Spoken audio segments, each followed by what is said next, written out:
You think they can win it all, Paul? Who? A&M. No. You don't think so? No. I think there's no chance in hell.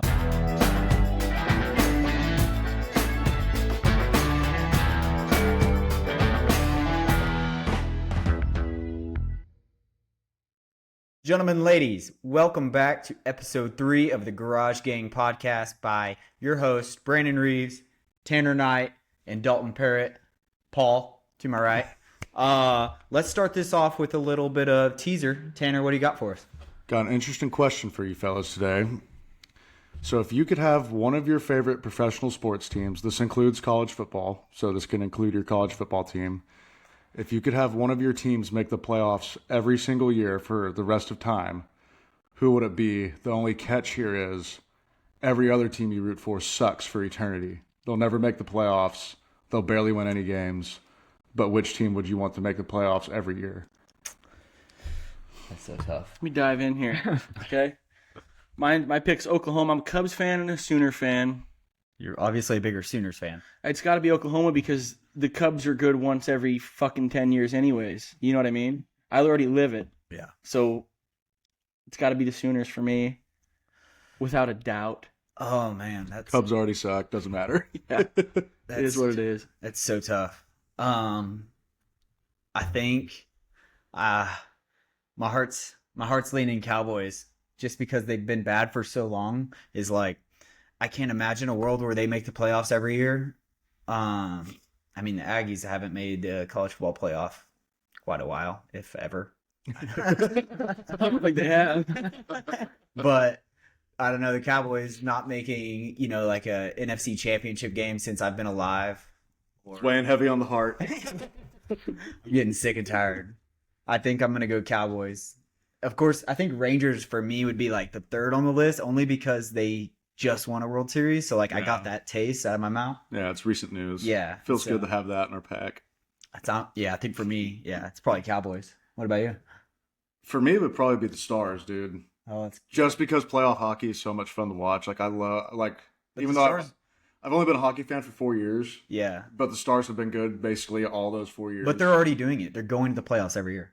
Yeah, I know. I'd like that to continue. Can you imagine watching your hockey team give up 4 goals and not even come close to putting a puck in the back of the net every night you watch them? That'd be terrible. Like watching the Sabres play every night. Yeah. Or the Sharks. Yeah. That'd be terrible. So I'm going to have to go Stars. I mean, baseball would be a good pick too because they play so long in the year. Yeah, but so that'd be cool to watch a team do well for 8 months of the year. Yeah, but here's the weird thing. I kind of like when my team's bad. It gives me an outlet to get a lot of anger and frustration out. Yeah, It gives you a reason to bitch. Yeah, I can bitch and complain about the Rangers all day long. Yeah, and if they're doing bad and you decide to stop watching, you have so much more free time. Yeah, instead of watching a baseball game every single weekday night at 7 o'clock, watching us just lose 6-1 because we can't hit. Yeah, they can't. That's a fact. Rangers can't hit. No. Yeah, the two teams that can hit are in the World Series right now, but we'll get to that here in a little bit. First, we're going to go over some college football and packed weekend. Huge weekend. As they probably all will be for here on out.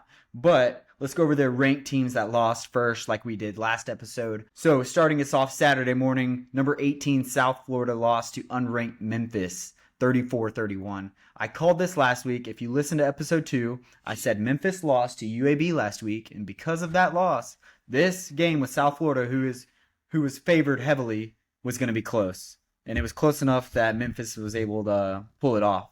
So, any thoughts on that one? Yeah, I mean, it was a hot take last week, but I mean, you were right. I'm a man. I'll admit it. All right. I'm just surprised South Florida didn't score more points. 31. I mean, shit, they're good for 50. Yeah. Against not a very good Memphis team. It's Tony Pollard's alma mater. Yeah, Memphis is, isn't it? Yeah. Well, the best football player to ever come through that program. Yeah, no joke. All right, let's get on to some more interesting games. We had number 13, Paul Sooners, lost at number 8, Ole Miss, 34-26. Paul was there in the flesh in Norman, Oklahoma. Paul, how was it? I'll tell you how it was. First half was raining, miserable. Ran the ball for 12 yards. It didn't make a lick of sense to me. For as bad as they played against a good team, they were in it until the very end. Mateer's not seeing the field at all. Yeah. Like it's to the point where it's high school level reads he's not making, and he just can't get over the hump. I'm just begging him. He's the key, and if he plays like shit, Oklahoma looks like shit. Yeah. So early in the year, Mateer was like, all the hype was with him. Like everyone He was the going Heisman crazy. favorite after a few weeks. Everyone was going crazy about Mateer, and now after these few duds he's had, what are your thoughts on Mateer moving forward? It comes down to being able to scan the field and make the correct decision. Like, Do you think it's the injury, or do you think it's actually him? No, he's come out and said the thumb's not bothering him. Like it's Yeah, but not. don't you expect him to say that though? But I think like he's gonna be pretty blunt with you. He tells you he played like shit and it's not his thumb. He completed a couple of beautiful passes down the field for deep balls. It's not his thumb. No. He is simply not throwing it to the open receiver. I just find it so hard to believe that just that 1 week he was out would derail the way he was playing. I'm not sure if it was. It was some 2 weeks, I think. And these teams that Oklahoma has played, they played the same defense against him since Auburn. Nothing's changed. Like I'm not sure. You can go back and watch the tape. He's just throwing it to the wrong guy. There's open guys in the flat. There's open guys up the seam. He's just simply not throwing it to them. He's not seeing them. Not working through his progressions properly. But he gets back to run the damn football. Yeah. Xavier Robinson busted a 46-yard run for a touchdown. He had 2 rushing touchdowns. Coming out of the half, right? Run the damn football. We had a 3rd and 5. We throw it twice with a quarterback that hadn't seen the field well all game. You got a running back that's getting 12 yards a carry in the second half. Yeah. It's.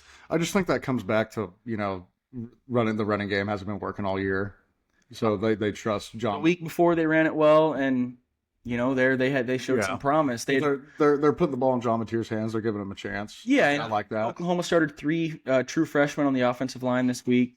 Yeah, they didn't get it was kind of a mess, and when Mateer's not making the correct reads, it makes your young offensive line look pretty bad. So are you still a big Lane Kiffin fan following this loss to Ole Miss? I mean, you guys got a loud mouth. He's got a loud mouth, and if he ever saw me in public, I promise to God he'd remember me. He would remember. I'd verbally assault him. I would. It's just who I am as a person. And I'm sure he'd get on the media and talk shit about me. So yeah. Well, good news for he's a wizard on the offensive end of no, football, guys. He knows ball. He might be going to Florida. We can dive into the coaching carousel a little bit more later. I'll tell you right now, the best job on the market right now is that LSU job. Florida went down to the probably number 2 spot on that list, but yeah, we'll see if he stays at Ole Miss. We'll see. He says money's not going to take him away from Ole Miss, but Yeah, we're fixing to find out. I bet. Money talks, dude. Number 23, Illinois lost to Washington, unranked Washington. Again, these are previous rankings. So previously, number 23, Illinois losing to Washington, 42-25. That's a bit of an ass kicking for an unranked team to come take you out like that. Dude, I've been out on Illinois since they lost to Indiana earlier this year. Yeah. I mean, they've just been on kind of a downhill slide. I mean, I know they're ranked, but should they really be? I think what they Probably do, not. I honestly think this is there's a quota. And it's we've got to have X amount of Big Ten teams in this. We got to have, SEC is going to find their way. Oh, you're saying the AP poll feels like they have to include. Yeah, so 6 Illinois. sounds, I think you're right. Yeah. You're right. We can't just put 1 through 15 to be SEC schools. We got to throw some other guys in there. They could. They probably should at some. But then you got teams like USF who sneak their way into the rankings and they lose a shitty game like that to Memphis. It's why would you throw them in the top 25 off the bat anyways? Yeah. The Big Ten altogether is I think there's 2 teams in it, and they're sitting at 1 and 2 right now. And you got Oregon too. I don't know. Oregon just barely beat Wisconsin. They didn't look impressive at all. Yeah. But we'll get to that here in a second. We have number 15, Missouri, losing to number 10, Vanderbilt, 17-10. That one was a good one. That was a good game. Peso Pavia Looked like shit. he looked very good. putting up 17. I mean, you would hope Missouri's defense is played well, but Missouri had a chance to tie the game. Threw a Hail Mary on the very last play of the game, and it came up 1 yard short. Literally. Yeah. With a backup quarterback. Their quarterback's done for the year. So they're going to be rocking with that backup for the remainder of the year. I'm just tired of watching Missouri play. I'm so tired of watching them play. Well, here pretty soon you won't have to because I think they'll be unranked. Yeah, I don't enjoy watching Missouri. I think Pavia was like 9 of 21 for like 117 Yeah, yards at one point. I will say it did look like Missouri's defensive line was kind of getting after Pavia a little bit, honestly. So maybe the O-line just wasn't playing too good for Vandy that game. I don't know. Yeah, I mean, Vandy put up points their past 2 weeks against other ranked opponents that were good. So maybe Missouri's defense is for real. I mean, they held them to 17. I mean, Pavia is one of the Heisman front runners. Why are we talking about Missouri though? Vandy won. Yeah, I'm just, I guess what I'm doing is defending Vandy's offense. Yeah. By saying Missouri's defense is good. Yeah. But who knows? Time will tell. We'll see. We had number 24 Arizona State losing to Houston 24-16. And this is the week after Arizona State beat Tech. So losing to Houston the very next week. Hey, dude, the Big 12 is in shambles. Houston's kind of a dark horse, man. Yeah. Like, think so? Like genuinely, I think like there's a little bit of a like they got some spunk over there. Are they ranked this week? No. Houston? No I don't way. think so. They beat number shouldn't be. 24 Arizona State. So I mean, Arizona State probably shouldn't even be ranked right no, now. I think they got ranked because they beat Tech with a backup quarterback. No. And yeah, they entered and left the top 25, you know. And like I said last week, like Texas Tech had every opportunity to beat Arizona State, and they just didn't get the job done. By the way, is Tech's quarterback done for the year? Backup quarterback is done for I don't know about the starter. I know the backup tore his ACL this week. I saw that. The starter, we may have to look into that because if they're on their third string, then the backup to the backup. we might as well chalk it up to BYU for the Big 12. Yeah, hey, Houston's sitting at 7-1, ranked 23rd in the country. Yeah. That Big 12 is wide open. Yeah, it is. Besides, I mean, BYU I think is undefeated. Or they are. They haven't lost yet. Yeah. Yeah. I think they're undefeated. I still think Tech has it. Well, BYU still plays Tech, and if Tech's on their third string quarterback, I would not imagine them winning that game. Yeah. I feel like every week when we've talked about Tech, we're like, we don't really know what the quarterback situation is. I mean, they don't either. They have no idea what's going on. Yeah. Yeah. So the backup to the backup may be their only hope. But there's something to be said about, there's teams that win those close games. Like you have your off week and you pull it out. I mean, Bama did it this week. Texas did it this week. And Tech couldn't. And so there's something to be said about, a team that could win those ugly looking games. Just finding a way to win. Yeah. Yeah. And, Tech didn't do it against Arizona State. And now Arizona State can't do it against Houston. So it's just weird, man. It's just weird. I think it's literally just the Big 12 is just, they're not as complete as the SEC, I think. Yeah. Next, which was the highlight of the weekend, number 20, LSU getting throttled by number 3, Texas A&M, 49-25. I watched every second of the game. It was absolutely amazing. I loved every second of it. The first half was tight. We got into the second half. We come out. I think we scored. We got the ball in the second half, scored 3 and out, punt return touchdown. And by then, the fans started leaving. They're in the first half. Marcel Reed was throwing the ball to everybody, including LSU. Yeah, I know. Yeah. But LSU just... The first half was sucks. Yeah, the first half was purely like our mistakes were keeping LSU in the game. LSU's offense wasn't doing anything crazy. I think Marcel threw 2 picks. One of them was like a tip ball at the line of scrimmage. The other one was just a bad read. And then we had a block punt, like unsportsmanlike conduct after the play, after a 3 and out stop that advanced their drive. They ended up scoring. So it was just A&M mistakes that was keeping LSU in the game. I want to say it was like 18-14 at half. LSU was up, and then A&M put it on them in the second half. I got a question about LSU. Who do you guys want to see land there? Coaching wise? Yeah, with Brian Kelly getting the can. Mike Gundy. Oh God. I need to say this out loud. People do not need to forget how big of a piece of shit Brian Kelly is, okay? Yeah. The talk on the town when he was at Notre Dame was if he could do the other things that other schools were able to get away with, he'd have a winning ball club. Well, he leaves Notre Dame, goes to LSU, where they won the SEC, their division in the SEC his first year, and they've sucked since. Yeah. Yeah, it's I've seen since he got fired, I've seen a ton of stuff come out about like during like the off season and recruiting. He's like not present. He's always on vacation. Like he doesn't even know who half of his recruiting staff is. Yeah. I heard this college football mumbo jumbo on Twitter. I think T-Bob with Barstool Sports tweeted it. There's murmurs that Brian Kelly played like over 400 rounds of golf while he was at LSU, and his average score was 95. Can't coach, can't golf. Incredible. You think he'd be a scratch golfer, using all that free time to play a few rounds of golf. Shit. But I'd like to see like I don't know. There's so many guys out there. The last person I want to see is Penn State's quarterback, James Franklin, or head coach. Yeah. Yeah, I don't know if that's necessarily a good fit. You know what I mean? Yeah. I just think he's a great coach, and I do not want to see him in the SEC. Whether it's No. Florida, whether it's LSU. Well, I think there's something to be said about. I mean, we've seen it recently with Kalen DeBoer coming from a different conference down to the SEC. It's just a little. I feel like it's different. Yeah. I mean, Well, he came from the Pac-12 too, and when you got two ballers like Penix and that big receiver they had, you're gonna win ball games in the Pac-12. Yeah. Like, Yeah, for sure. You come to Bama, you better buckle that fucking chin strap on. Yeah. But it seems like. I mean, we can talk Bama later, but they're doing a better job. Figuring it out.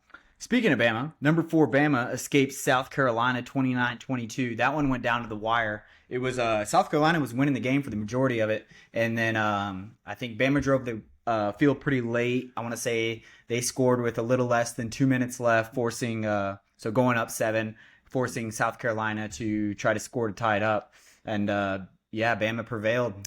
Defense is for real. Sorry, I'm blanking on the quarterback for South Carolina's name. Sellers. He had the ball with a chance to go beat Bama and fumbles it. Just fumbles to give it away. I mean, Bama's gonna Bama. That's what bad teams do. Yeah. Next, we had number 22 Texas. They escape another dogfight. Last week was Kentucky, the basketball school, and then this week they played the Cowboys, Mississippi State, and they win in overtime, 45-38. I just don't understand how they did not win.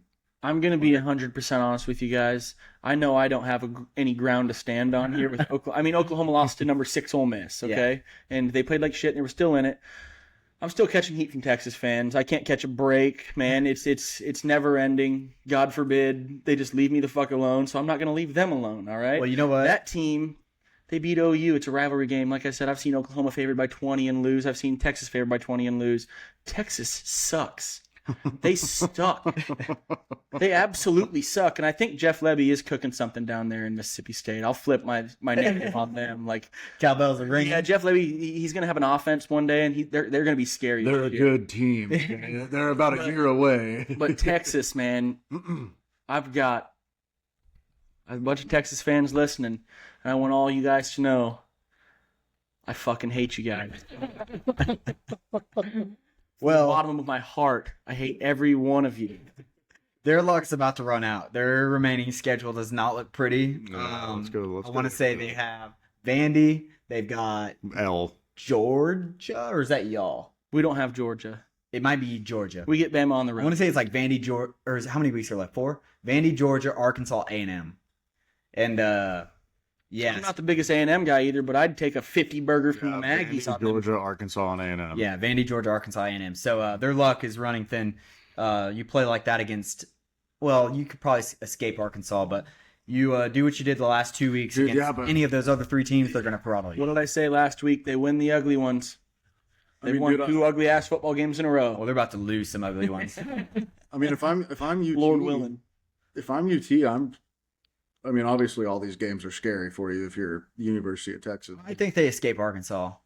I mean, dude, that team puts up points. Texas defense is pretty good. I know they gave up points to Mississippi State, but they're down the stretch. They locked in. Yeah, I know UT's defense is good, but let's say Arkansas scores 3 touchdowns. Do you really think that offense can come back and win that game? I don't know. I don't know. I mean, they did last week. Who knows? Yeah. You know? And I think it'll be pretty similar to what. And Arkansas's defense isn't anything to write home about either. So. No. It'll be a track meet every time they touch the field. It'll be similar to what we saw against Mississippi State. It'll be a close one to the wire. And, I mean, Texas proven themselves they can win those close ones at the end. So I'm going to give them the benefit of the doubt and say they win that. But the other 3 games I would chalk up as an L. Yeah. It's a tough schedule, man. It's at least going down on the wire. Not compared to Oklahoma's, but we're going to get into that because I'm about to get Paul rattled up. I'm already there. Next, we had number 6 Oregon. So we're kind of getting into ranked teams that didn't lose, but number 6 Oregon barely beating Wisconsin, and this is kind of my point about the Big 12. So Oregon beats Big 10. Wisconsin or Big Big 12, yeah. No, you're no right. no it's Big 10. Sorry. Big 10, yeah. Get it together, boys. Come on. Oregon beats Wisconsin 21-7. The week after, Ohio State just absolutely obliterated them.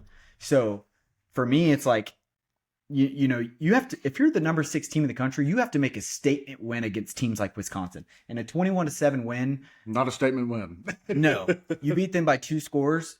And you allow them to score. The week before, Ohio State puts 40 on them and doesn't allow them to score. They have 140 total yards on the game. Wait, they had 140 total yards? Total, yeah, Wisconsin scrimmage yards did last week against Ohio State. Oh, okay. Yeah, Ohio State doesn't get talked about enough. I mean, It's either that or Oregon is a fraud, and they're at the number 6. They're on fraud. see, but they took Indiana to the wire. Like, who knows? It's college football, man. It's so beautiful. You just don't know what you're gonna get. Here's my take. Remember it in, 6 weeks out, right? From the playoffs ish. 4 weeks. 4 weeks regular season, and then we have the playoffs start. And then we have championships and then bowls and then playoffs. Yeah. So 6 in 2 months, remember this. Oregon is a fraud, and they will get upset by somebody, whoever they play. Unless they play Texas, they'll kick the shit out of them.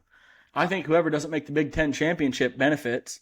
If Oregon just wins out and Indiana and Ohio State got to go duke it out in the Big Ten championship, they're sitting on their asses. Yeah. Like, I genuinely think they win. Like, Yeah. that's a win for them. I think so too. Number 16, Virginia barely beat North Carolina 17-16 in overtime, and that's only because North Carolina went for 2 on the final when they scored in overtime. They went for 2 and they missed it by like 3 inches. 3 inches, which is gigantic. Yeah, and I mean, you sit there and you think about why the hell would they do that? The hell they have to lose? Jordan was telling Bill to get home. Bill Belichick's they're already talking about buyout options and everything else for him. I mean, like, Not according to their administration. They said that they released a post that said they posted on X that they stand firmly behind Bill Belichick. That's probably not a good thing to hear. Halfway through his season, Yeah. School's posting, "Don't worry, we're still riding with Bill." That's fair. He's going to take us home. Yeah, I'd like to see him get like a few years there just to get some of his own guys in. Let him kind of, a couple of years under his recruiting trail. Let him figure it out. he needs to I like that too. Yeah, but so number 16, Virginia is going to stay undefeated in the ACC. Dude, that's crazy. Yeah. That's like a team like. And SMU lost this week, their first conference loss in 2.5 What does Virginia's years. schedule look They like? don't play anybody. I already looked at it. Oh, okay. It's a cakewalk. But so the only 2 remaining undefeated ACC teams are Georgia Tech and Virginia. So if they can both win out, they'll play in the ACC championship, which we should all be rooting for because Miami has 1 conference loss to Louisville. Georgia Tech has my Heisman candidate Really? on campus. Haynes Really? King. Dude, hell no. Numbers are better than Pavia's, and we're up in Pavia's ass right now. What are we talking about? Pavia's not my favorite anymore. Who's yours? The guy who threw 2 picks in the first half against LSU last week. This would actually be. We got to talk on the way here that you're going to say some shit like that. Yeah, this would be a good thing to actually kind of hit on real quick, because Paul and I were talking about on the way here how this seems like just the weakest Heisman competition in years. Like, there's not one guy right now that is. Standing out. Yeah. There's not one guy right now, And even 1 or 2, kind of like last I year. mean, Indiana's quarterback, Mendoza, dog. What's weird is preseason, like we there was all these guys that were good last year, like Nussmeier, Ohio State receiver is Jeremiah Smith. Is that his name? Yeah. Those guys, and so you would have thought that they would be in the front running, and I haven't even heard Jeremiah Smith mentioned. Yeah. No. I mean, Ryan Williams, so, Alabama, he hadn't done nothing all year. So- He likes dropping passes. So here are the current Heisman odds, which this is really interesting. And I actually really like where one of these guys is at. Ty Simpson plus 325, Fernando Mendoza plus 325. I think Fernando Mendoza should be above Ty Simpson because he definitely doesn't have the pieces around him that Ty Simpson does. That's just a fact. And then it goes Julian Sayin, who, I mean, I'm not even thinking about him just because Ohio State's quality of schedule is so bad. Like, we haven't seen him play against a really, really good team. And then Diego Pavia is kind of rounding out 5. Can't believe Gunnar Stockton's there at 6, but it jumps up to plus 1,500 after that. So Look, Haynes King. he's way down there, buddy. Plus 2,500. No, he's like number 7 on the Take list. that. He's not way down, but I mean, that's the odds jump is huge between. Who in the hell is Garrett Nussmeier? Dude, John Mateer's on this list. I mean, Where's Marcel Reed? Is he not on there? he's not on there, buddy. Yeah, he shouldn't be. Pull up his numbers, dude. Bro, whoever's making this list is tripping. Probably the same people making the AP poll. Yeah, it probably is. Yeah, but yeah, it's just interesting how there's not just a clear cut Heisman candidate. You're telling me Garrett Nussmeier's having a better year than No, Marcel I'm Reed? not. I'm not saying that at all. And John I'm Mateer. just doing that to piss you I off. think anybody can confidently say that with a straight face. Yeah, no, he should definitely be on that list. But I mean, I think you got that list off Reddit. it was actually Fox. Be a lot more trustworthy on Reddit, more than likely. All right, let's dive into the new AP top 10. So nothing changed really. Our top 6 remains the same. We have Ohio State 1, Indiana 2, A&M 3, Alabama 4, Georgia number 5, and Oregon number 6. Everybody stayed the same there. And the only thing that changed 7 through 10, Ole Miss swapped spots with Georgia Tech. So Ole Miss is 7, Georgia Tech is 8. And then Vanderbilt swapped spots with Miami. So Vandy is 9, Miami is 10. And actually, Miami is tied at 10 with BYU. So BYU is undefeated. So the Big 12 has a team in the top 10. Yeah, it's Good kind for of them, dude. Who gives a shit? That tells you what the AP, the poll voters think about the Big 12, is that their best team is tied at number 10. Well, you sit there and you watch. Listen, I think BYU's a solid ball club, but you sit there and watch them. You can't take those bastards seriously. Yeah. You can't. You're like, there's 6 SEC schools that'll beat the shit out of them. And there's like 4 or 5 Big Ten going to be schools that would take the same the wood exact thing as last year. Like last couple weeks of the season, BYU's going to lose and then drop out of the playoff. But you know what's going to happen is whoever wins the Big 12, they get an automatic bye. Automatic bid. Yeah. And that's insane. Yeah. Something's got to be done about that. They've got to fix that somehow. Yeah. I don't even know. I think the way to maybe do it, I don't know, because then you don't get the smaller schools. Is like I don't know. I think in a perfect world is like you would have better AP top 12 voters, and that will never happen. Bracket. That will never happen. Top 12. Yeah, because you shouldn't be BYU winning the Big 12 and getting a bye. You shouldn't be. We should Whenever there's 4 or 5 SEC schools that are better than you.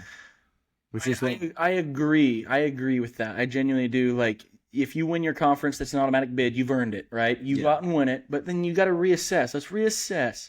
But let's give the top 12 teams a real shake. Yeah. Yeah. BYU first round bye. Damn. I guess you don't truly know until they play each other too. So like if Big 12's not playing any SEC schools, you don't really know until they face up head to head, and maybe. All right, let's keep going. LSU falls out of the top 25 after they get throttled by A&M. Everybody saw that coming. I think previously they were number 20. Yeah, they were 20. So it's not their fault, man. Whose fault? LSU's fault? It's not their players' the fault. University? Brian Kelly. It's Brian Kelly's fault. Players, like, you could actively see they hate him. Dude, and you have ex-LSU players all over Twitter cussing him up and down. I mean, the guy's a joke, and I'm going to double down on it again. I'm going to tell all of our listeners he's a piece of shit. A rotten piece of shit. Yeah, I really do feel like college football's better when LSU's playing good. I really do. I don't. Yeah, I know you don't. I love when A&M kicks the shit out of them. Listen, dude. Hey, actually, I hate something. LSU. I do. I saw something. This one's for you, Matt Robb. The past 8 matchups with LSU, the home team has won. This is the first time in 8 years? 9, I guess, because this would have been the 9th matchup. This is the first time in 9 years that the same team won twice. So they won at the away. One back-to-back? Yeah, basically. Interesting. What I thought was crazy This is with A&M. A&M fans started making their way down to where the student section was, and they started the chants, "Fire Brian Kelly." They didn't start it. And LSU fans... They didn't start it. They didn't start it? No. They joined forces. LSU's fans were getting after it, and A&M's fans was like, all right, fuck Brian Kelly. I saw tying their towels together, chanting it. I saw a video where Josh Pate said a bunch of LSU fans were leaving that building really early on in that game. The only ones who stayed were the ones to start a "fuck you, Brian Kelly" chant.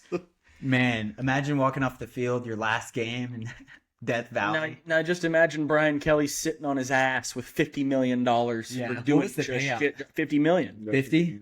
$50 million for sucking. It's always 50. Listen, man, I'd do it for half that, and I would be worse at it, okay? I'd actually probably be the same. I could take that LSU squad and win 7 games with the talent they have on that roster. Yeah. You get a competent quarterback, he can call the plays. I think their real issue is their O-line. Nussmeier, so They got a lot of problems. yeah. It always boils down. Nussmeier had 0 time to throw the ball. I mean, A&M has a few good edge rushers, but I mean, it was bully ball up front. Yeah. Oh, absolutely. And It's where the game's won. yeah, and then A&M was forcing him into situations to throw, and just didn't go well from there. So I mean, this game's exactly what we all thought was going to happen. I thought it was gonna be close. I thought it was gonna be a shootout, kind of like Arkansas was. I don't remember what I had- said last week. I had more respect for I said LSU's offense sucks everywhere they go. No I matter had more where. respect for their offense, and yeah, our defense took over in the second half. I was Nussmeier, thoroughly surprised. Is Nussmeier done after this year? Just real quick, and then we can move on. I think he's 40, so he's got to be, right? Yeah. His career's over. The next game I wanted to talk about was Oklahoma goes, or I guess rankings wise, Oklahoma goes from 13 to 18 after their loss to Ole Miss. I mean, it was a tight loss, dropping 5 spots. I mean, y'all got a gauntlet the rest of the way. So I was talking about Texas being unranked at the end of the year. I think Oklahoma is not far behind them. Listen, man, shit happens, okay? And I'm going to say what I said last week. They lost to a good Ole Miss team, and they played like dog shit. If you watch that football game, they played like shit. Yeah. So here we are, same spot I was in last week. We dropped 5 spots. I'm just going to be that guy. Everything is still in front of them if they can win ball games. I agree with you. I think there is definitely a path. And to next get week, to the playoffs. next week's a big one. And I had my rankings wrong. Ole Miss's defense was not 90th. They were like 46th in the country, and damn near like every category, 46th to 58th. Yeah.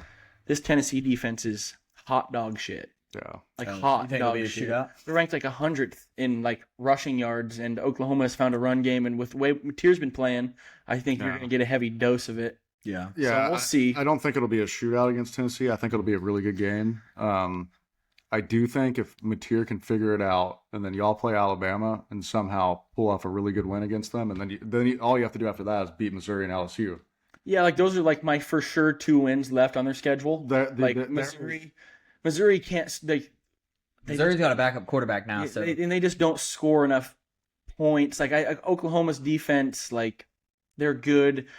Lane Kiffin came in with a great game plan. The ball was out of that quarterback's hands. Snappy, quick. Yeah. Wasn't allowing the pass rush to get home. So, with a backup quarterback and Nussmeier with no offensive line, I think those are the 2 for sure games I can really look forward to. I really do think that there's a path. there is a path. If you beat Tennessee with a poopy defense, like you're saying, that helps. Yep. Then you have to beat Bama. If you do not beat Bama, you're screwed. Shit, we ain't beating Bama. I'll tell you that right now. We're gonna Yeah, but if you probably do, 9-3. But then. if you do, If you do, y'all still have a chance. And You I- could be a 2-loss team making the playoffs. and I can see a world where If you lose 3, you're not getting it. I can see a world where No.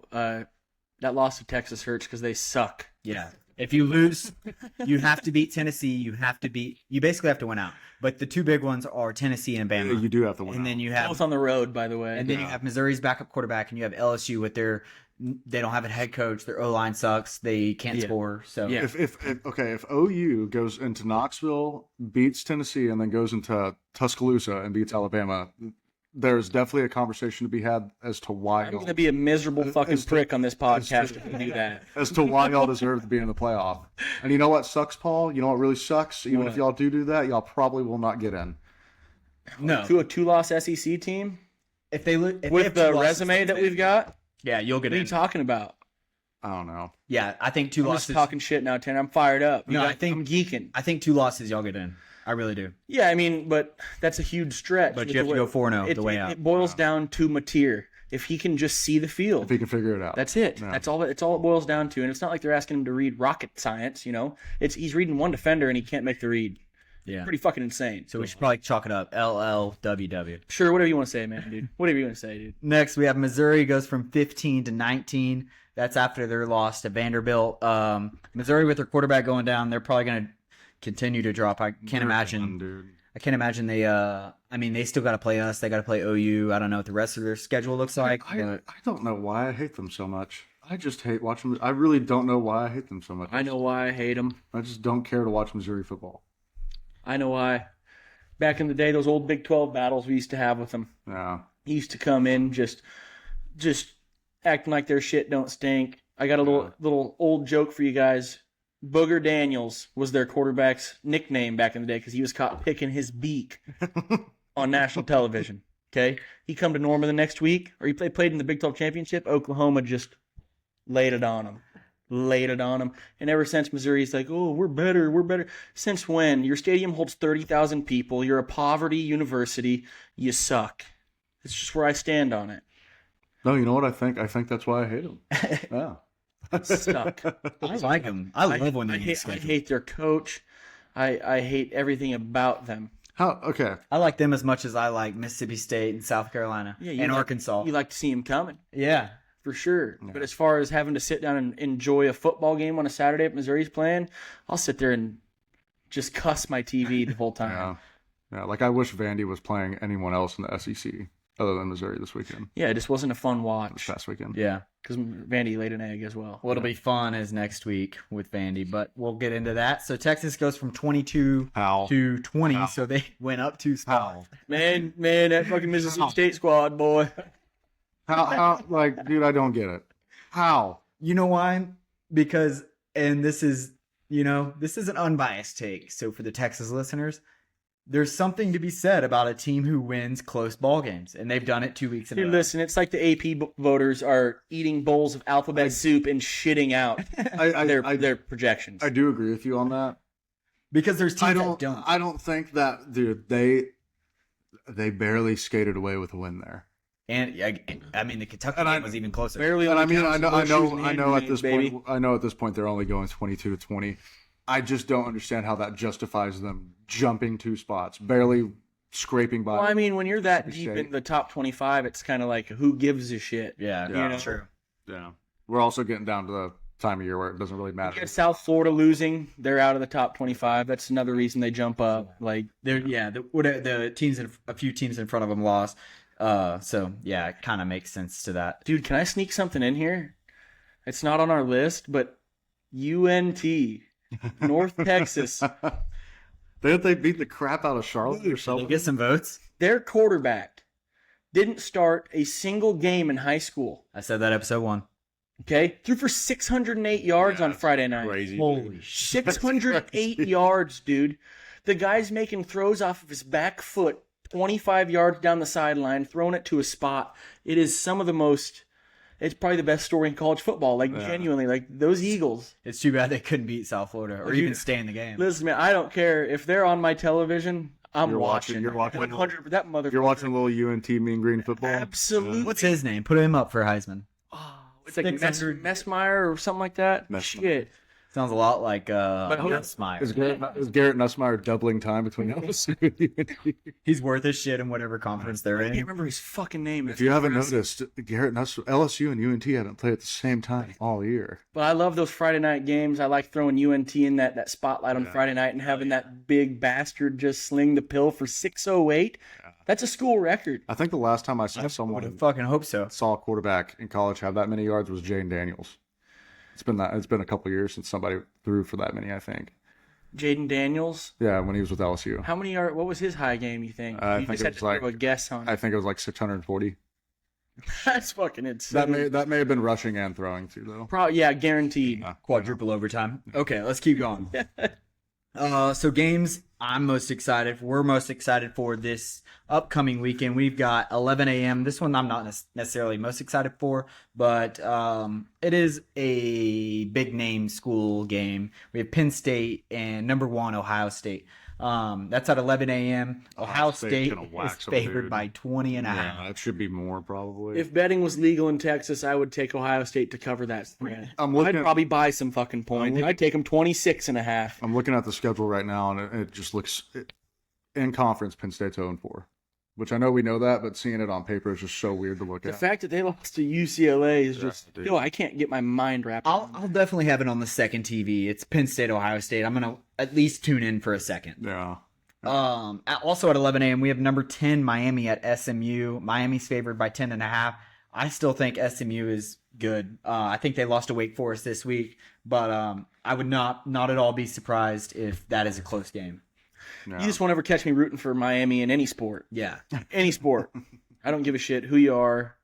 Like, it's just not happening. Yeah. So, yeah, number 10 Miami versus or at SMU. Give me those boys in Dallas this week. I like Yeah, you it. take They're coming off ugly loss to Wake Forest. I bet that game is close. Carson Beck's eyes are too far apart for me to trust him. He sucks. Next game we got at 11 a.m. is number 9 Vandy. This is probably the one to watch. Number 9 Vandy at number 20. What time's this one? 11 a.m. So In Austin. That'll be on the main TV. Texas is favored by 3.5. Dude. How? Well, you sit back and you look at the way Vandy's offense played last week, and it kind of makes a smidge of sense. Well, dude, you look at the way Texas' offense has played all year. Yeah. I just don't get it, dude. They did put up points last week. I didn't see how they did it. I know it's in I Austin. imagine running the ball because Arch is dog shit, but I know it's in Austin, but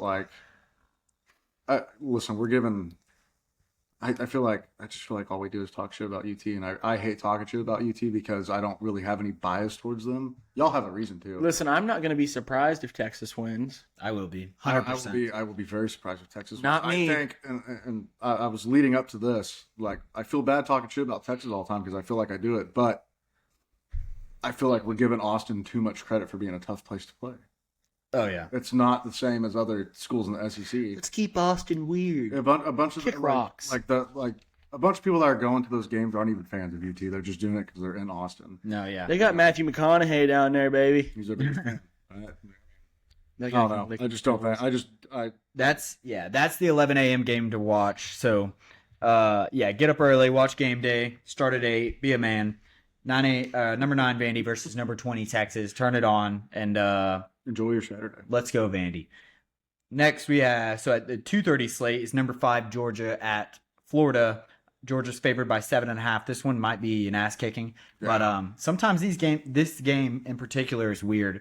I've seen it throughout the years, and for whatever reason, Florida seems to show up to play whenever they got Georgia in town. I can see it being close for like 3 quarters. Yeah. And Florida doing something completely catastrophic just to derail the whole fucking thing. Yeah, I don't doubt Georgia wins by any means, but unfortunately, it's the best 2:30 game. Yeah. I know. That's kind A of little bit of a weak slate this weekend. A bit, yeah. Excited nonetheless, though. No, we got a good 11 a.m. and then we got a good 6:30 p.m. We have Paul Sooners taking on number 14 Tennessee, and Tennessee's favored by 3.5. If Tennessee's defense is as bad as Paul says it is, then that line might be close. Listen, if it comes down to a field goal kicking battle, we got the guy. Okay, we've got the guy. Then it might. Some bitch lefty got a leg. All right, but yeah, we'll see. I've dove into this already. Tennessee's defense on paper, dog shit. Yeah. Yeah. Oklahoma's offense on paper, dog shit. Something's got to give. Yeah. Something's got to give. Expect Typically, a the guy bad named defense gives. Expect a guy named Xavier Robinson this week for the Oklahoma Sooners to have a ridiculous game. He'll probably get close to 20 carries. If he doesn't, I might have an aneurysm. Typically, the bad defense gives. I'm going to give OU the benefit of the doubt in this one because of that reason. Because, and I say that because I watched the Cowboys this week, and the bad defense, they bend over. The defenses don't get better. It's one of the worst linebacker play I've ever seen in my life. Yeah, there's defensive play in general.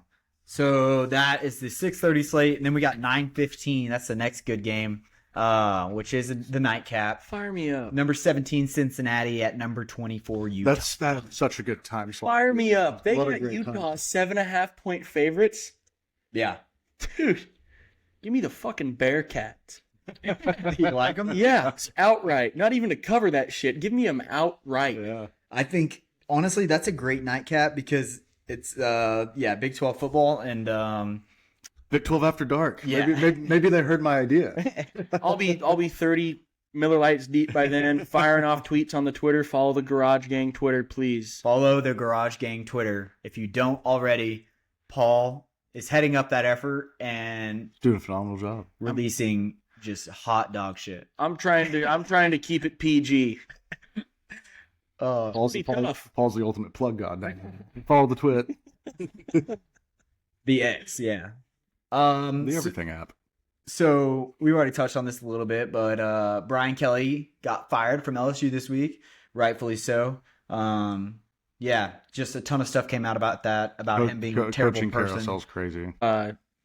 Who knows where he'll land? Maybe nowhere. $50 million. He might land on a beach. You know? Yeah. Oh yeah, dude. That's where I'd be if I was him. He honestly has the greatest job of all time, doing nothing and getting paid a lot of money. There's quite a few football coaches coach. right now who have the greatest job of all time. Yeah, if I'm him, I don't want another job. I'm chilling. Yeah. Yeah. Here's one thing I wanted to know, and I want y'all's take because I'm obviously biased. Do you think Texas A&M can win the SEC, or I guess, and can you think they can win the college football playoff? Tanner, I'll let you go first. I do. I think it's going to be incredibly tough, dude. You think so? I think this year, if there was a year to do it, it's this year. These are the years that you usually don't do it. They don't do it every year. I just think that They haven't done it actually ever. I wouldn't be upset if I'm coming from an unbiased perspective. Like if A&M won, cool. Dude, it's just gonna be tough. Like okay, here I'll put it this way. If y'all were to somehow meet Indiana in the playoffs, I'd take Indiana. Go Hoosiers. You think so? I really would, yeah. And I just don't know. I just feel like A&M's played very, very, very, very, very good football. I just think it's gonna be really, really tough. I think we've had one dud of a week, and it was against Arkansas. And y'all still won. So. And when you can win those weeks, it means a lot. Yeah. Who's y'all staple wins? Notre Dame. Okay. Notre Dame's good. Notre Yeah. Dame dropped their first two, but they're a good football program. Okay, that's what they say every year. They play in no conference. Their schedule's dog shit after the first 2 weeks. They get their two losses out of the way early, and they make a run. They're number 12 in the country, That's where they're at every single year. and they will be in the playoff as a 2-loss team. Yeah, because they don't have to play in a conference championship. Cowards. Okay, who you got left on your schedule? Correct. Let's go look. Who we got left is Missouri, which doesn't help that they have a backup quarterback. Cakewalk. I mean, it helps me. Do y'all have yeah, it definitely helps you for sure. We do have a bye this week. We got Missouri, South Carolina, and Texas, I believe. That's it. I think Yeah, I they're think the that is- last three. Well, they're a shoe-in. Yeah, they're shooing for the SEC championship. All we have to do is win 2 more games. What could happen is we could go into the Texas game already having secured the SEC championship game, because Bama has a loss. So basically, we beat Missouri, we beat South Carolina. You need Oklahoma to win out. We can afford to lose. And There's still There's Make it. one game on your schedule that you need to be very worried about. Sanford. Sanford. Yeah. Kirk Herbstreit didn't even know who I they were. forgot about Sanford. Yeah, we do have Sanford. We have How 4 in the games. hell did y'all pull that off? That's a good question. I mean, you can put him at the front or you can put him at the back. It's basically a That's good scheduling. bye week. I can't hate that. Bye week number. Something OU didn't do. I mean, fuck. What are you supposed to do? We put Notre Dame at the front. We put Sanford at the back. We don't get to pick and choose our SEC games, man. No, y'all got. And our bye week was early. I do think, yeah, of the SEC teams you could play, we had it pretty weak this year. And that's not like a scheduling thing. That's more just so like Florida wasn't that good. Mississippi State, they always suck. Florida hasn't been good. Mississippi State hasn't been good. And Florida has been good. I mean, in past in years. the past, yeah. LSU, they're like usually decent. It's usually a game that they show up for. Yeah. 100%. So, yeah, just how Texas, they went to the semifinal last year. Mm-hmm. So it's just lucky Yeah, pull, I guess. I'm just not gonna forget about how Arizona State got screwed over in that game multiple times. Oh yeah, for sure. Whatever. You think they can win it all, Paul? Who? A&M. No. You don't think so? No. I think there's no chance in hell. There's a chance in hell. But man, it's gonna go through Ohio State. Yeah, that's kind of where It's gonna go through Ohio State. So they should be on Defending opposite sides of the bracket. The defending national champs, yes, I understand, but like we're talking about winning it. We're not talking getting there. Yeah.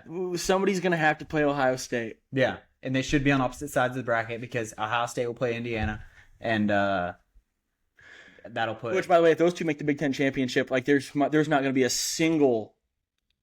They're 1-2 right now, right? Yeah. Say they get to the Big Ten championship at 1-2. If Indiana happens to beat them, they're just gonna flip flop. You think so? Yeah, these two teams. Unless it's like one-sided. Yeah. Let me ask you this. Lay it on me. Yeah, and I'm mainly asking him. Y'all have one top 10 victory this year. It's against Notre Dame, and it was 41-40. Good ball game. Early in the year, too. Very early in the year. I'm not arguing our schedule is good. I'm arguing if we could win. I understand that. What is your confidence level if you were to somehow play Bama? That you can play a real defense. If you can beat Bama, or if you could go, I mean, how confident are you that you could go out there and beat Ohio State? I'm very confident in our offense. Very, very confident. You should be. The defense is a problem. We can put up, 35 on any team. I'm just saying there's still a lot of unknowns about. Goes back to what I said last week, man. I've been a part of those teams, Brandon. It's fun and games until it's not. I think. But our defense also has playmakers to the point where they can make a difference in the game. Yeah, we have. I'm blanking on his name right now, but we have an edge rusher who's averaging a sack and a half a game. And getting them behind the sticks, our punt returners are scoring damn near every game. We have so many playmakers that we will never be out of the game. If we lose, it will be fucking close. It'll be 59-58. Yeah, no one's blowing us out of the water. Whether it's Ohio State, Bama, Indiana, it's not happening. It'll be a close game. And do you think you can go score 41 on Ohio State's defense and Indiana's defense? I think, it'll just depend what the game is doing, honestly. You said offense can score on anybody. Do you think they can keep that pace against those types of defenses? Yeah, I think we can hang 35 on anybody. Okay. What's crazy is you just won't know until you play them. Yeah, and we will eventually. Eventually, yeah. We're 2 wins away from playing any of those. I think y'all can win it. I just think it's going to be very, very tough. I like it. But I think it's there. I think it's a totally believable thing. And another thing I'd like to say, non-team related, dude, it's almost over. Yeah. We got to enjoy this shit. Yeah. Genuinely, we blinked and here we are talking 4 about weeks left. We're 3.5 weeks out from having a bunch of shit settled. Yeah. So just enjoy it. Enjoy it while you got it. God, the pod after championship weekend is going to be so much fun. It's going to get Western, dude. What are we going to talk about, man? Who knows? The final college football thing I wanted to discuss is OU's final record. We've talked about it a little bit already, criminal. But they're currently 6-2, and their remaining schedule is Tennessee, Alabama, Missouri, and LSU. I'm giving them 2 wins out of that. Yeah, if I'm a realistic, if I'm talking put my pride aside here, 8-4. 8-4, so you missed the playoff. Yeah, 8-4. We missed the playoff, and we get to play fucking Utah in some bowl game somewhere. Yeah. I think if you don't beat Tennessee, I think Bama's an L, unfortunately. No. If you do beat Tennessee, I don't know. The offense has been too inconsistent to guarantee you a win versus Missouri or LSU. Granted, if Missouri's backup quarterback is ass, which we don't really know yet. Listen, man, those are the 2 games where I can fully say defense will just win it. Yeah. Nussmeier's hot dog shit right now. So then you think think your quarterback from Missouri is hot dog shit. So you think you're automatically losing Tennessee, Bama? Didn't say that. I said those 2 games right there are the ones I can damn near guarantee our defense is going to show up and win us a football game. Those 2 other games, our offense is going to have to show up. By offense, I mean John Mateer. Yeah. So we'll see. I think a realistic's 8-4. Worst case scenario is fucking 7-5. Yeah. Oh. I don't think we lose to Missouri. Yeah. I genuinely don't. A game's in Norman. I think y'all beat LSU. Yeah. So, we'll see. I can see 8-4. I'm just fucking depressed is all I am. I'm sorry, Paul. It's okay, dude. No, you're not. It's all right, though. No, I'm in your corner, buddy. Thank you. All right. If you have made it this far in the podcast, we are officially done with college football. And so that brings us to halftime, where we are about halfway done with the show. Jesus. And we're all 3 going to debate who the biggest loser was of this past week's sporting events. I think I went first last week, so. I think Paul went first last week. Oh. We went you, him. So, Tanner, you are up first for the halftime debate. Who is your biggest loser? For me, it's going to have to be the Blue Jays, dude. specifically because of last night's game. The Jays. Imagine playing 18 innings of baseball late into the night and then losing and having to go home. That's the reason I'm brain dead today. Dude, yeah. I tried so hard to stay and watch that game. But just 18 innings of baseball out there on the field for 2 games. They're out there for 2 games. And it's just, I don't know, dude. That sucks. I feel so bad for them. Yeah, that's pretty tough. Yeah, so my biggest loser is the Blue Jays after losing an 18-inning game. And they play again tonight? Yeah, they're playing right now. Yeah, they play right now. First pitch just happened. So they got every bit of 3 hours of sleep, and they're back out there already, yeah. Yep. My biggest loser this week, which is like should be every week, is the Dallas Cowboys defense. And yeah, they had the 3:00 slate this week, so everybody in America got to watch, and they showed exactly who they are, and that is nothing. So they gave up 44 points to the Broncos, who have a mid at best offense, I would say. And yeah, Bo Nix throws for 250, 4 passing touchdowns. Not only do they pass the ball however they wanted to, they gave up over 150 rushing yards. So basically every time the Broncos touched the ball, they scored. Dude, I'm not shitting. You could run the pill against that Dallas defense. Dude, they are something special, and not in a good way. It's horrible to watch, especially as a Cowboys fan. It's like, yeah, I mean, Dak throws a pick and game's over. Like it literally is over. You're just chasing points at that point. You can't chase points against any team, and you let a slightly above average Broncos team just put you in the dirt. And so I hate that they're your pick. I've been trying to push them to the back of my mind. Yeah, I don't like thinking about it. I don't like thinking about it either, but they are. It's hard not to when I have to watch the it every defense Sunday. as a whole. I mean, I was even thinking about this the other day. Like, man, what do we need to do to fix this defense? And it's not one player. It's not two. Like, I think you need a player at every level. You need a defensive lineman. You need a linebacker, and you also need someone in the secondary. Yeah. And that might make it an average defense. At best. At best. Dude, I don't know what they need. They need Jesus Christ on me. So that's my biggest loser. They haven't showed up yet, and they may never. All right, on to me, huh? Yeah. My biggest loser, staying in the NFL, the Minnesota Vikings. Okay? They continue to get their teeth kicked in, all right? At one point last year, they had Sam Darnold and Daniel Jones on the same roster. Yeah. And they're both gone. And guess what they're both doing? Daniel Jones is playing. He's an MVP candidate. Mm-hmm. You got Sam Darnold out in Seattle winning football games. Division leader right now. It's insane. You just like every single week. I was gonna hold off on this biggest loser, but they just keep proving me. It's insane. It's a shame what the Vikings did. Horrible decision making up at the front office, and it's currently spiraling their franchise. And Carson Wentz got hurt this week. I just saw he underwent surgery on his shoulder or something. He's out. Yeah, they had to play a guy. His name was. Let me find it real quick. It's a hell of a name. Found him off the street. Are they Max Brosmer? What happened? He went 3 of 4 for 13 yards. JJ McCarthy's got like a bum cankle or something. I think he's ass anyways. Yeah.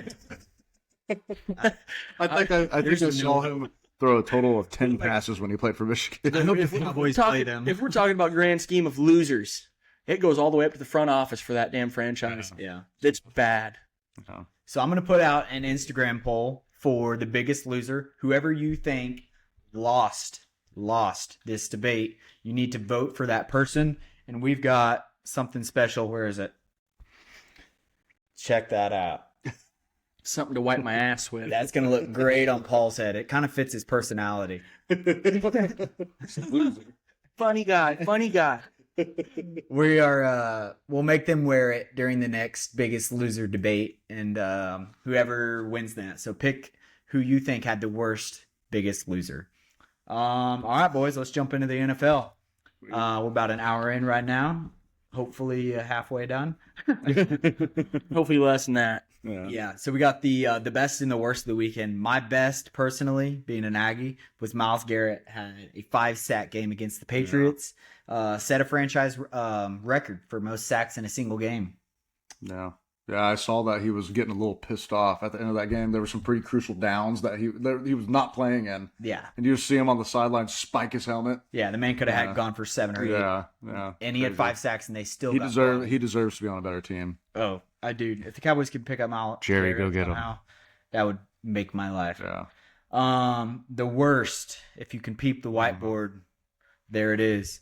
Pray for Cam Scattaboo. Our boy. Our boy went down, and he's not coming back. Yeah. Not anytime soon, at least. Yeah. Man, why'd they take him from us? Why? Why would they do that?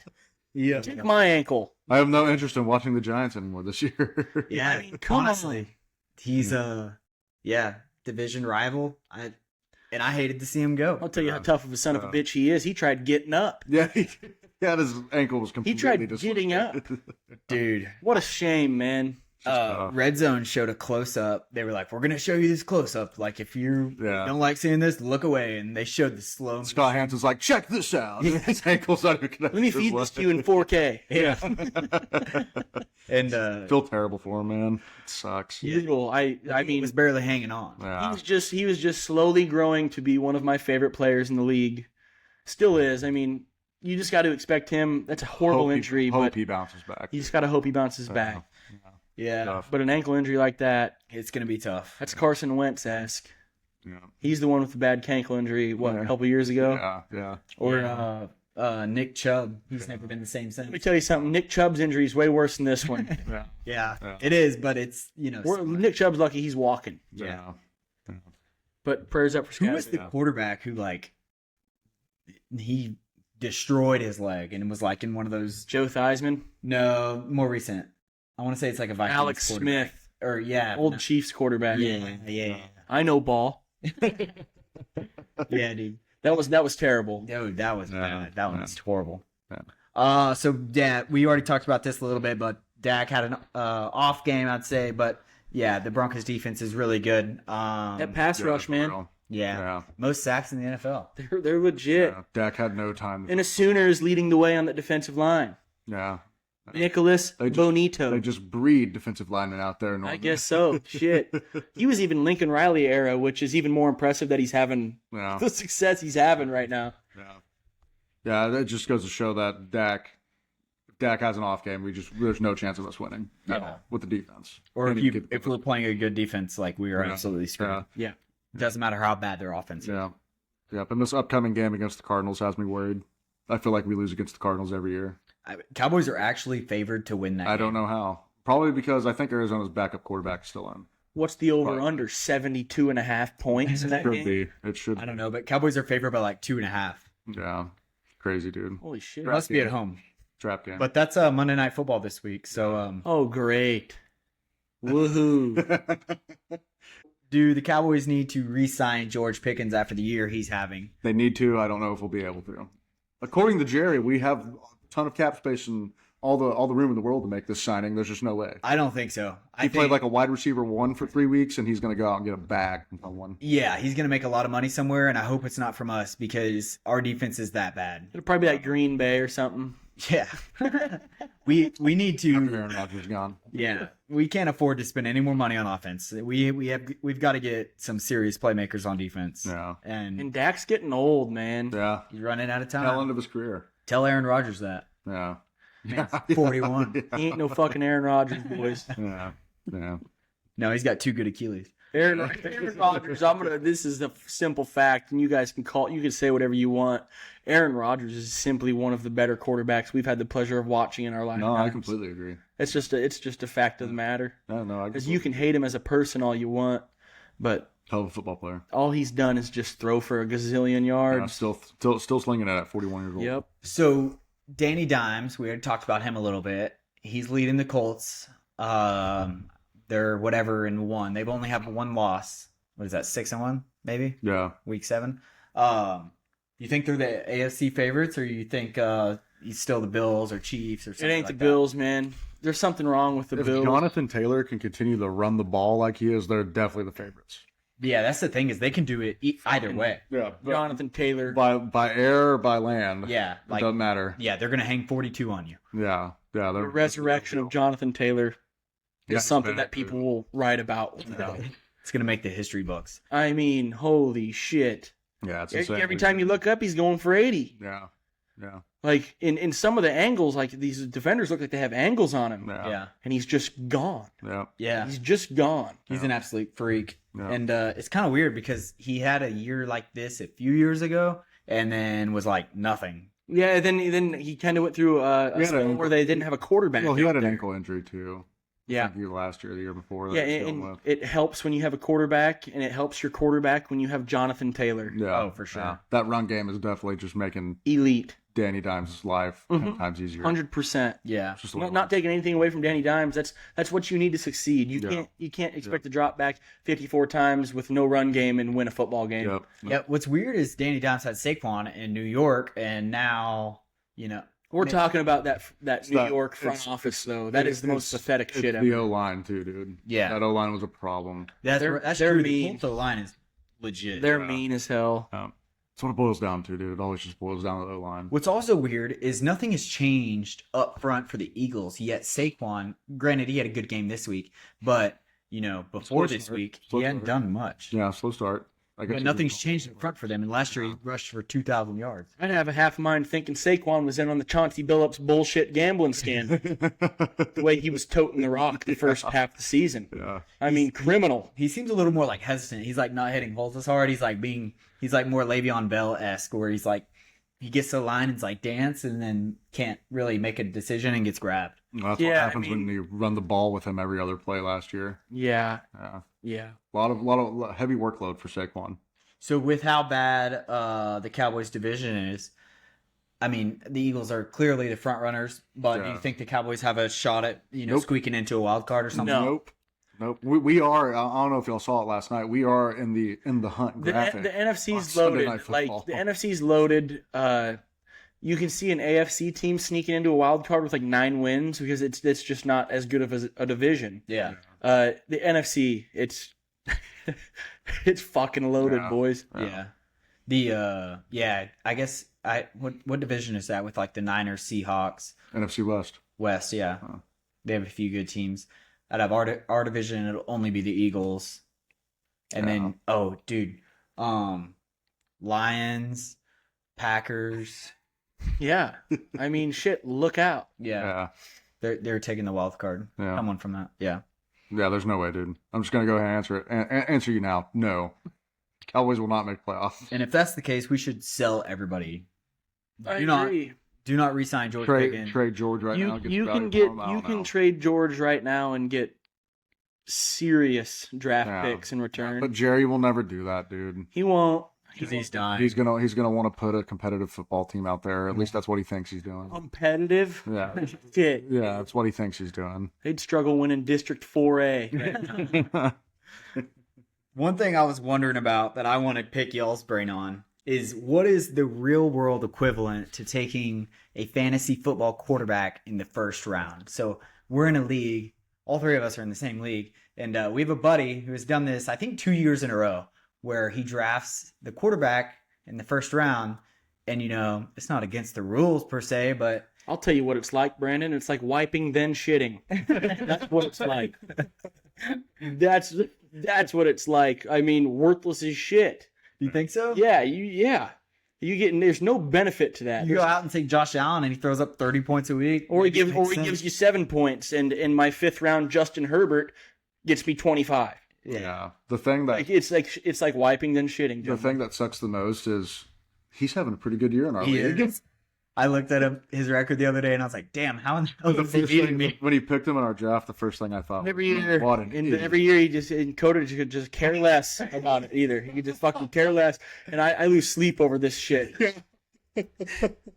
I lose sleep over it. There'll be weeks he's not even playing a flex player and he beats you by 20 and you're like, what the hell is What the going fuck on? just happened? It's because he took Josh Allen. And His defense puts up 48 points. You're like, this doesn't make a lick of fucking sense to me at all. It's the equivalent of just cutting in front of somebody in line. Yeah. That's what it is, dude. For me, I think it's the equivalent of like, you see like a mom and her like 3 kids, like you're walking at the gas station and you see a mom like holding a bunch of shit and you just don't hold the door for her. Yeah. Like it's not against the rules. You don't have to hold Like the a door for piece her. of Piece of shit. Yeah. But what the hell are you doing? Criminal, dude. Criminal. Yeah.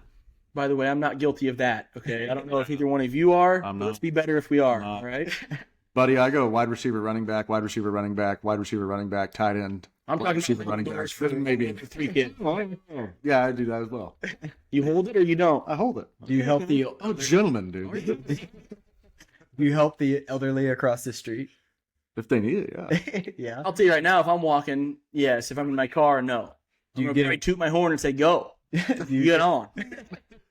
do you give money to the homeless?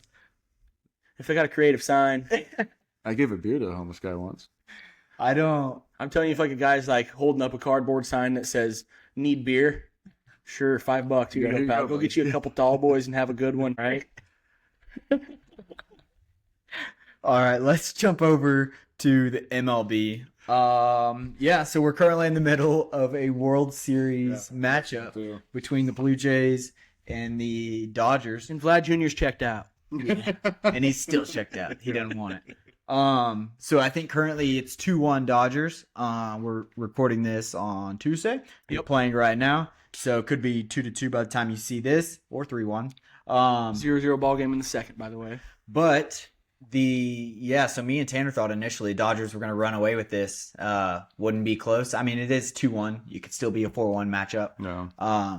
But man, Not last looking night, that way. Last- Not looking that way. no, yeah, it is. It's looking a lot tighter than I was anticipating. I thought the Dodgers starting rotation would put it to them, but the Blue Jays can hit. Blue Jays don't strike out, boys. Yeah, they don't. They just Put the don't. ball in play. Yeah, they Yeah. hit, man.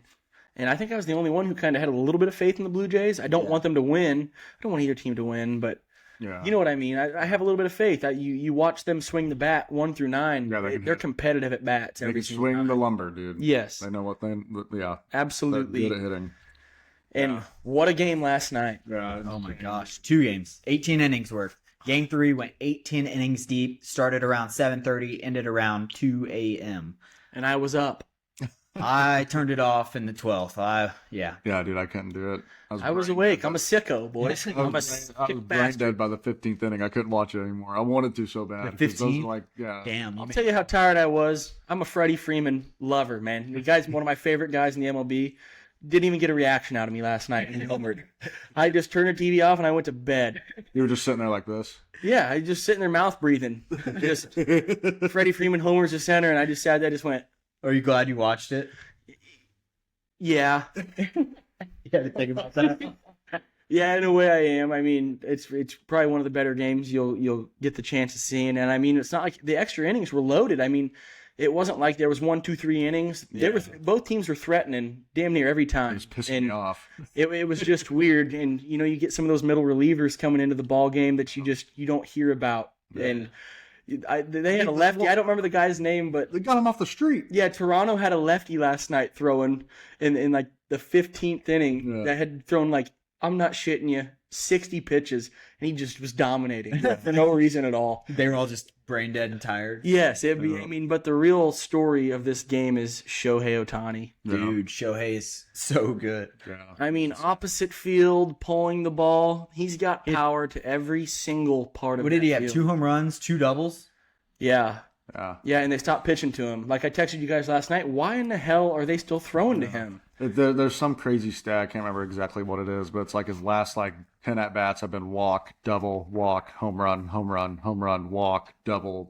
You just got to quit throwing to him. I Yeah. bet they're not throwing to him tonight. Yeah. And actually, I want to bring this up because I was thinking about this last night. Last night in the 9th inning, Shohei comes up. They intentionally walk him, right? I hate seeing that. Like, I want to see him bat in those situations. Yeah. Yeah, me too. But And I was thinking about it, and maybe we shouldn't apply this to just regular innings. Maybe this should only apply in extra innings. We 2 should bases? we should stop allowing them to intentionally walk guys after 9 innings. Like Just once you get to the 10th, you just changed the entire sport. yeah, dude, why not? I mean, dude, we watch baseball all year. I don't want to see Shohei get intentionally walked in the bottom of the 10th or something like The that. thing is, after Shohei's Mookie Betts. Freddie Freeman, yes, but not every team's like that. Yeah. You know. Listen, man, you got to do what you got to do to win ball games. No, I agree. That That game would have probably been over in the 12th Yeah. inning last night. I like the thought, but what I don't like is it takes the strategy away from a lot of managers. Yeah. there's strategy in sport. Yeah. Same thing with like running the clock out. the in football. human element. You take that out of the game. I think that's just. I mean, you could argue you don't because you're forcing them to pitch to Shohei. Yeah, but you're as a league as There's a whole. also a sacrifice that you're putting the winning run on first. So it's a double-edged sword there. Yeah. Like, I just want to see him bat in those situations, I guess, is what I'm saying. yeah, for sure. Not going to complain about watching Freddie Freeman bat right after him, though. No, but the fact that they're intentionally walking him to get to Freeman, It's crazy. that's crazy. nuts. Says a lot about Shohei Ohtani. That's a fact. Yeah. That is a fact. Nuts. Shohei's an absolute freak. It's not fair. So they play tonight, game 4. Then they have a bye or a Yeah, they'll rest have, day. I think a couple of off days probably. They have a bye day. I think with the World Series, I think they're going to probably get 2 off days, and they'll probably play again I'm trying to think it out. Friday. Friday will probably be when they pick back up. Oh, you think they get 2 days? Yeah. off? I'm trying to think. By next podcast, will we have a World Series winner? I mean, check. Yeah, I guess if the Dodgers win 2 in a row, then for sure. Yeah, we'll have a World Series winner by next. No, it's 3 games in LA. My bad. So they play again tomorrow night. It goes 2-3-2. So, and then they'll get the next game after If that. there will be was Friday. to be a Game 7, it would be on Saturday, November 1st. So this Saturday. Oh, wow. So, yeah, by next podcast, we'll have a World Series winner. Yep. Give me a Game 7. Would love to see it, dude. Give it Would to love me. to see it. Would Yeah, love to see it. That'd be electric. Yeah. What do y'all think about implementing the ball strike system next season? You like it or no? You like the human factor of balls and strikes, or you want to see? I think what I like about it is only the pitcher, the catcher, or the batter can call the challenge. Yes, and I'm kind of contradicting my statement from earlier, like taking the human element out, but like these umpires have been so damn bad. Yeah. Yeah. Like laughable. And they've implemented it in their spring leagues. Yeah. It doesn't take long at all. No, like it's quick. he looks at the umpire, he says check it. He looks to the dugout. They show it on the big board. Bang, baller strike. It's over, and then they go on with their day. Yeah, it's cool. They don't give anybody a sense of argument behind it. It doesn't slow the game down like they are all afraid of doing. You know, I think it benefits everybody. I like it. When they previewed it in the All-Star game, I liked it a lot. And it's crazy to see how well the catchers know the strike zone. Yeah. Yeah, and the hitters. It's wild, man. And I would love to see like Jazz Chisholm get up there and just argue a strike call. And Jazz just be Chisholm wrong. doesn't know shit. Exactly. I would love to see like the loudmouth baseball players just get proved wrong time and time again to the point where like, By the umpires. yeah, their manager comes up like before the game like, you're not allowed to use a challenge. 'Cause Yeah. I think each team gets only a few. You're a waste of breath. Yeah. I think they get one. I think they get one challenge. Unless they get it. No, like They get per it at right, bat. Yeah. Per at bat? Yeah. Okay. I think it's Oh, per really? at bat. Yeah. There's no way. No, I It think might it's. be, though. I think it's like you get. I want to say it's. Well, I guess that we don't know the rule yet, but in the All-Star game at least, it was like you got X amount. Call it 3, but if you got it right, you got to keep it. Oh, Yeah. okay. Yeah. So, and you can't console with your manager. That's the best part. Yeah. So it's like, man, Just the hitter, just the catcher, just the pitcher. how many of those is Jazz Chisholm gonna burn next year, Yeah. dude? I can't. 3 of them in 1AB. Fuck. Ring them up. I can't wait to yell at some AAA player that the Rangers call up this year in the middle of the season for him using one of our challenges. Could you I'm gonna imagine? scream so loud at the screen. Can't wait. That would be the wildest thing ever. Some guy just got called up. And he's like, Jones. "That's a fucking ball." That'd be me, dude. No holds bar. Yeah, we will be seeing that. What I think we will see is when the catchers come up to bat, them using it the most. Oh, for Yeah, sure. because they know the zone. Yeah. For sure. They know the zone, and I mean, but you got hitters like Schwarber, Freeman, Otani, like the big dogs that Luis Ariz. like definitely know. Yeah. Like 100%. Yeah, you don't hit like that unless you know the zone. It's a fact. Yeah. Cal Raleigh. Yeah. Big Cal Dumpy. called it in the All-Star game a few times, Yeah. and every time he called it, he was right. I Yeah. think like 3 different times. Yeah. I'm excited to see it. I'm more excited to see people yelling at each other.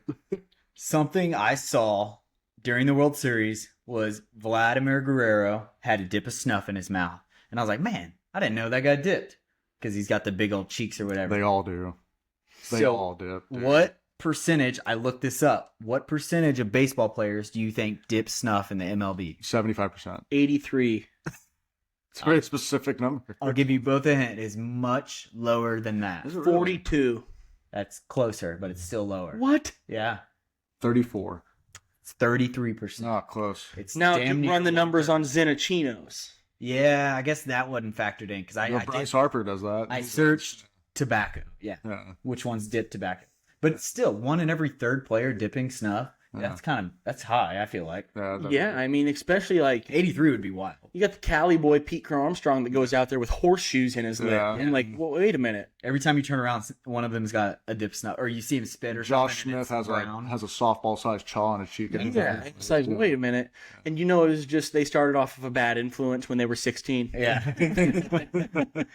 I think there's a connection to dipping snuff and being a good baseball player. Might be something to that. Yeah. Little buzz, take the edge off, make you loose when you Maybe get up the Pete bat. Armstrong should start taking a little bit of his chaw out. He might be a little too buzzed at the tip. You need to hit a few beers before you get in the box. Yeah. Shit. All right, let's jump over to NHL hockey, more like Dallas Stars segment. Yeah. They suck. So Tanner takes home. I mean, not a lot to report this week. The Stars were sucking. They did rally back these past 2 games, though. In the 3rd period against the Preds, they scored 3 goals to win, 3-2. Beat the Hurricanes. I was getting a little worried. Who started 5 guys who hadn't played an NHL game, by the way. Yeah, I know. They took the Stars to the wire for no reason. Not Stars good. defense does not look good right now. Yeah. I still have faith in them. New coach, getting Figure new it lines. They'll figure it out. The only I good will thing about the Stars is Rantanen. I will say, I do. The moose is loose, dude. It's loose. I Baby. do want to touch on one thing that I think is super cool. What the NHL's doing. I think they might have done it last year. The Frozen Frenzy is basically their version of Red Zone, and I think they're doing it every Tuesday or Wednesday. Something have like some I'm that. sitting here missing that. It's all 32 teams are playing 16 matchups, and I don't know who's calling it. I've never watched it, but I just saw it on Sunday when I was watching the Stars. They have a Frozen Frenzy, dude. So it's like that's what it's called. It's like their version of Red Zone. So I'm definitely gonna try and catch I something. can't even see one puck on the screen. You expect me to see 16? Yeah. Yeah, we're gonna go to the Octo Box. Just out your binoculars so you can see the puck gliding down the The New ice. Jersey Devils are on an all-time heater to start the year. They are. Bunch of young cats, too. Frank the Tank deserves it. He does, He man. deserves it. You know what they're going to do, though? Enough pain. They're going to fucking lose. Yeah, unfortunately. That's just what happens. Yeah, the Devils are 8-1 right now. Yeah, I mean, No, an absolute tear. 2 young guys that are leading the charge as well. Yeah. I'm excited to continue to watch the NHL season. It's just getting started, so Absolutely. yeah. We might have to report on some more puck once baseball ends. Yeah. But so yeah, that'll be next episode. Yep. I'm excited. Anything else y'all got before we wrap it up? We Nope. have gone a little long, per usual. I think we haven't made it quite to an hour on an episode yet. No, not even close. It's impossible It's a lot to of cram all volatile. that shit in there. Yeah, especially in the middle of football season, it's going to be tough for the next few months. Yeah. All right, we're going to wrap it up. Don't forget to like and subscribe. Tell a buddy about our podcast and have them subscribe. Send me the receipts, and I might send you a Brandon will send you $20. no, better than that. I'm gonna send you a Garage Gang T-shirt Oh. that hasn't been made yet, but just announced it. It's gonna happen. Send me the receipts. Whoever sends me the most receipts is getting a T-shirt. I will ship it to you if you live far away. Unless you live in like Australia or something, then you're gonna have to come get it. You gotta pay for shipping, man. You're gonna have to make a trip across the water. That'll be $30 for shipping, please. All right, that is a wrap. Garage Gang, episode 3. Great show, lads. Peace, boys. Great show.